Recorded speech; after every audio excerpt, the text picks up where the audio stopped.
Quand vous cessez d'être disponible, tout change. Au début, c'est subtil.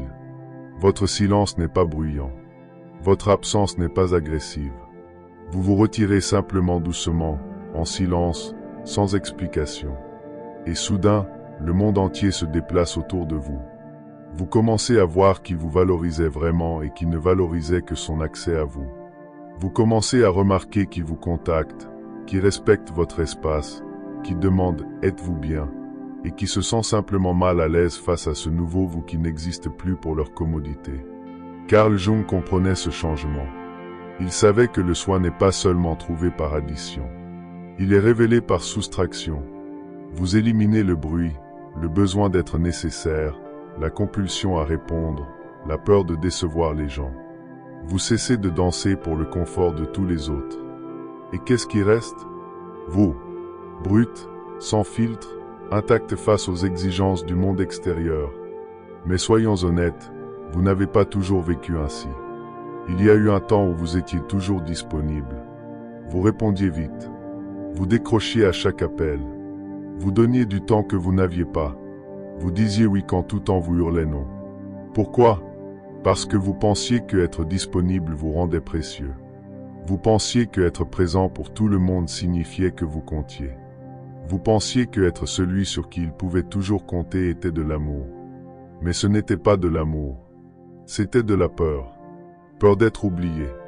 Peur d'être remplacé. Peur d'être vu comme égoïste. Et ainsi, sans le savoir, vous êtes devenu émotionnellement fauché. Distribue des morceaux de vous-même comme des échantillons gratuits, en espérant que quelqu'un dise enfin « Tu en as assez fait. Tu peux te reposer maintenant. » Mais personne ne l'a fait, parce que le moment où vous apprenez aux gens à s'attendre à votre présence constante, ils cessent de la voir comme un cadeau et commencent à la voir comme un dû. Et c'est là que la sagesse de Jung frappe le plus profondément.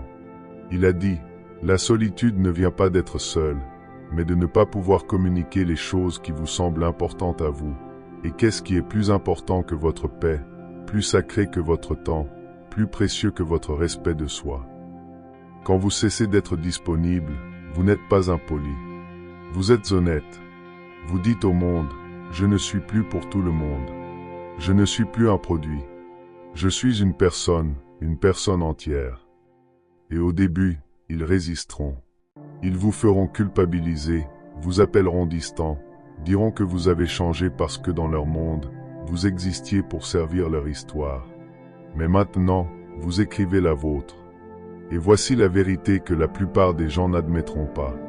Il ne vous manque pas. Il manquait la version de vous qui les faisait se sentir mieux. Il manquait la commodité, la validation, le travail émotionnel gratuit. Mais ils n'ont jamais arrêté pour demander « Qu'est-ce que cela vous coûtait ?» Cela vous coûtait votre énergie, votre clarté, votre paix, votre voix. Mais plus maintenant.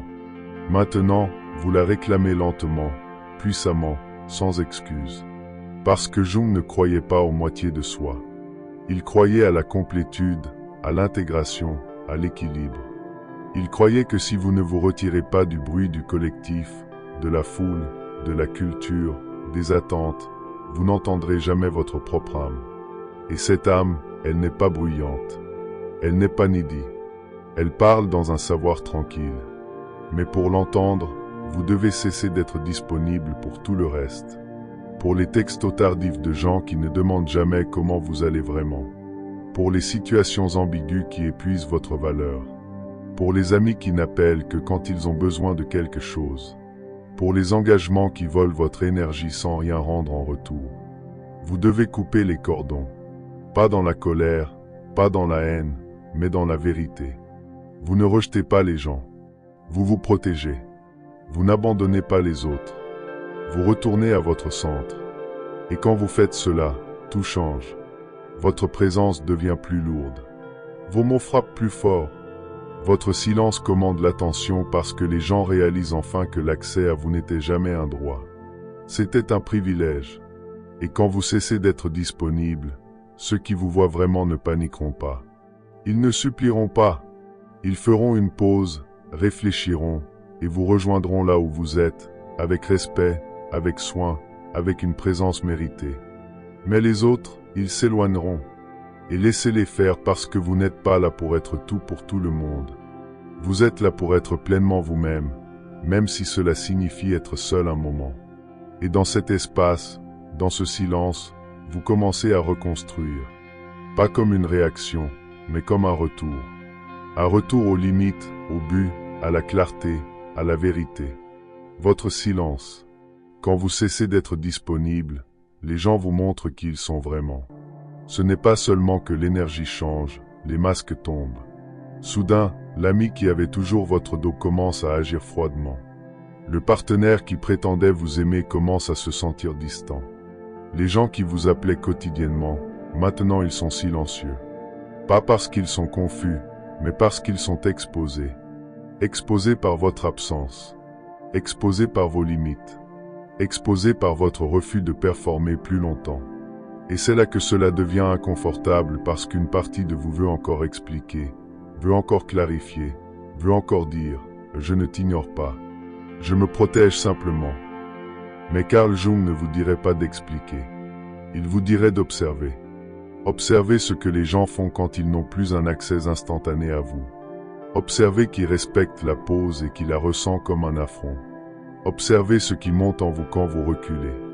La culpabilité, la peur, l'impulsion de plaire aux gens une fois de plus. Et c'est le travail. Parce que cela ne concerne pas seulement de couper les gens. C'est confronter la partie de vous qui était accro à être nécessaire.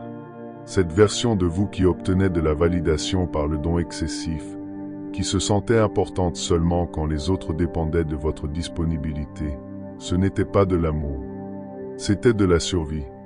Vous aviez besoin de vous sentir utile parce que vous aviez peur de ne pas être aimable. Vous donniez trop parce que vous ne saviez pas comment recevoir. Vous étiez toujours là pour eux parce que vous n'étiez jamais vraiment là pour vous-même.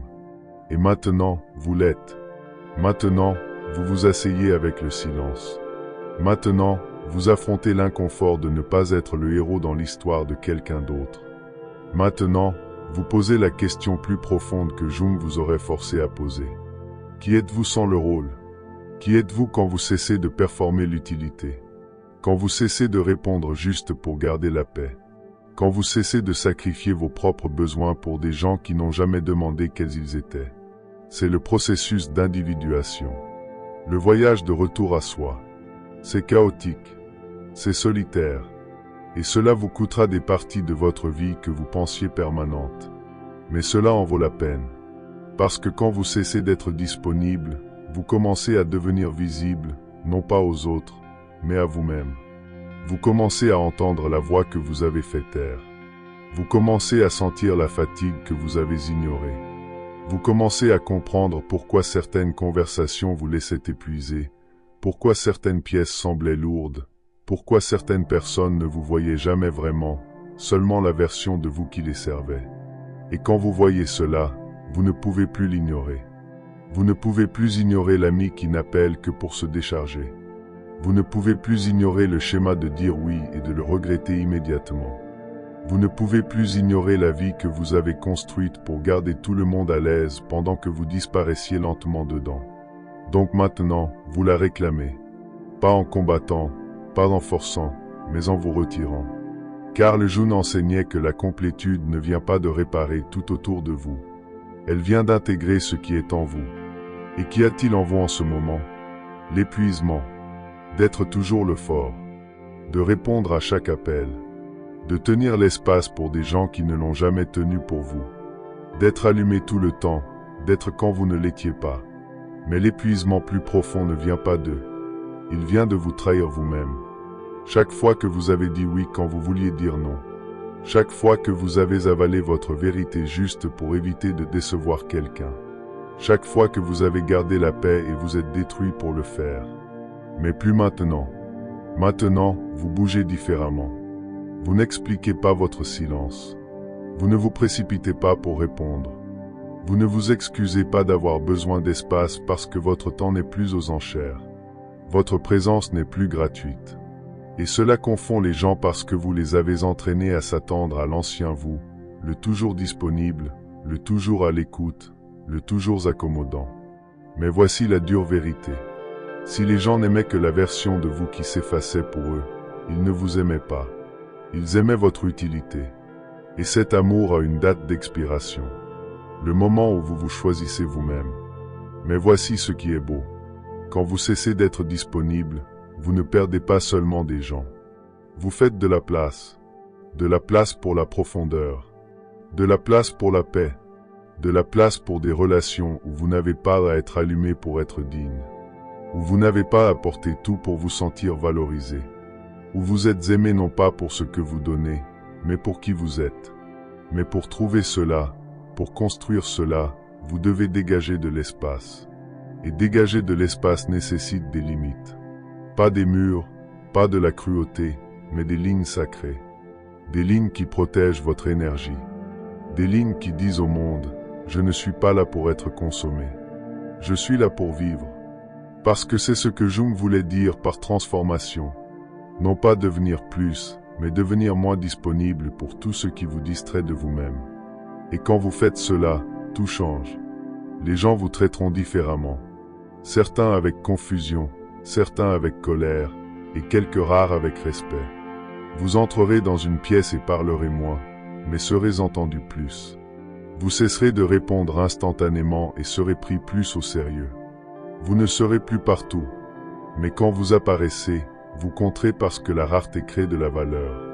Et vous, après tout ce temps, apprenez à vous valoriser vous-même. Quand vous cessez d'être disponible, tout change.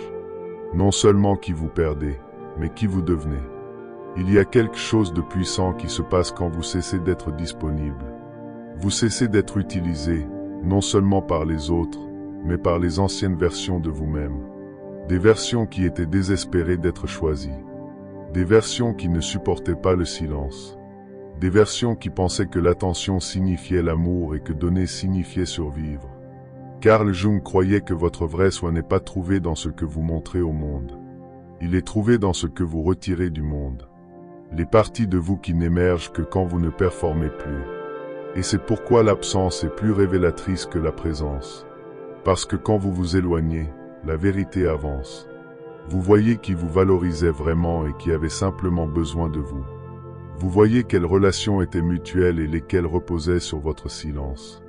Vous voyez combien de votre vie était conçue pour maintenir la paix dehors pendant que vous ignoriez la guerre dedans. Et dans cette clarté, vous commencez à reconstruire. C'est là que le concept d'individuation de Jung devient réel. Ce n'est pas une philosophie. C'est un chemin, un retour au centre. Pas pour s'isoler pour toujours, mais pour se séparer assez longtemps pour savoir qui vous êtes quand personne d'autre ne vous demande d'être quelque chose pour eux. Et qui êtes-vous quand personne ne vous demande de réparer leur douleur? Quand personne n'attend votre réponse?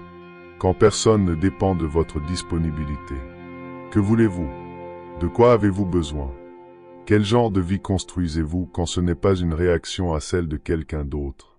La plupart des gens ne posent jamais ces questions parce que la plupart des gens ne font jamais assez de pauses pour entendre les réponses. Ils restent en mouvement, au service, en performance. Parce que le calme est effrayant. Le calme vous montre qui vous êtes vraiment, mais il vous montre aussi qui vous pourriez être. Parce que le soi que vous avez perdu n'est pas parti. Il est juste enterré.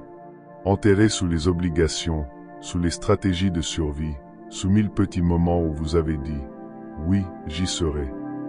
Quand vous aviez vraiment besoin d'être ici avec vous-même. Et maintenant, vous creusez à travers cela tranquillement, délibérément, puissamment. Vous n'avez pas besoin de l'annoncer. Vous n'avez pas besoin de le défendre. Vous n'avez pas besoin de justifier votre retrait. Parce que le vrai changement ne nécessite pas d'approbation. Il ne nécessite que de l'intégrité. Et l'intégrité signifie que vous cessez d'abandonner vous-même pour la connexion. Cela signifie que vous cessez de laisser fuir votre paix vers des gens qui ne l'ont jamais mérité. Cela signifie que vous cessez de vendre votre présence pour des miettes d'appréciation. Vous commencez à opérer différemment. Vous ne répondez pas instantanément. Vous ne remplissez pas chaque silence. Vous n'expliquez pas pourquoi vous êtes indisponible parce que l'explication était toujours une forme de culpabilité. Et la culpabilité n'est plus votre boussole. Votre boussole est votre clarté. Donc maintenant, vous attendez, vous observez, vous choisissez, non pas par urgence mais par alignement. Et dans cette lenteur, vous devenez rare. Les gens le sentent. Votre énergie change. Vous entrez dans une pièce et prenez de l'espace, non pas avec du volume, mais avec de la présence parce que vous n'essayez plus d'être aimé. Vous êtes simplement réel. Et la version réelle de vous, elle ne doit pas un accès constant. Elle ne doit pas d'explications interminables. Elle ne doit à personne la version de vous qui a détruit votre paix juste pour garder la pièce calme. Carl Jung dirait, la chose la plus terrifiante est d'accepter soi-même complètement. Mais c'est la porte. Quand vous dites enfin, c'est qui je suis. Je n'ai pas besoin d'être tout. Je n'ai pas besoin d'être partout. Je n'ai pas besoin d'être disponible juste pour me sentir précieux. C'est là que la liberté commence.